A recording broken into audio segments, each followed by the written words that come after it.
Následuje Spartacus a podmořské slunce na programu Minimaxu.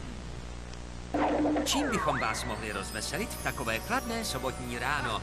Aby vám sobotní víkendy lépe utíkaly, bude Minimax vysílat filmy nejenom v neděli, ale i v sobotu ráno v 8 hodin. Hvězdy první soboty v měsíci, cirkusový lev a krotitel, Leo a Fred, dva dobří kamarádi. Co se stane, když si královská ratolest a dívka vychovávaná jako žebračka vymění role?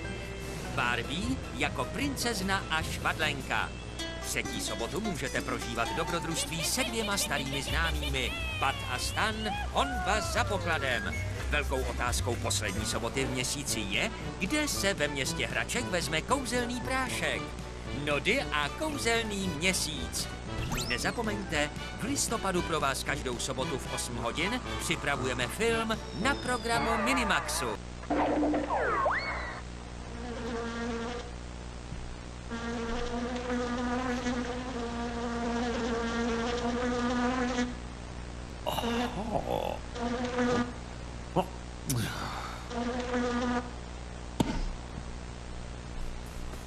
Mr. Bean už brzy na programu Minimaxu.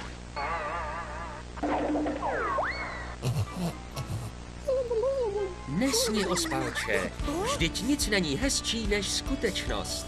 Otevři pořádně oči, protože půjdeme někam, kde jsi ještě nikdy nebyl.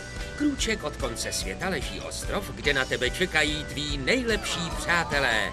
Někdy jsou trochu blázniví a možná i trochu praštění, ale při dělání legrace neznají žerty.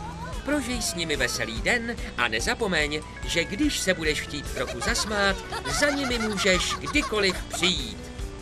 Zigby už brzy na programu Minimaxu.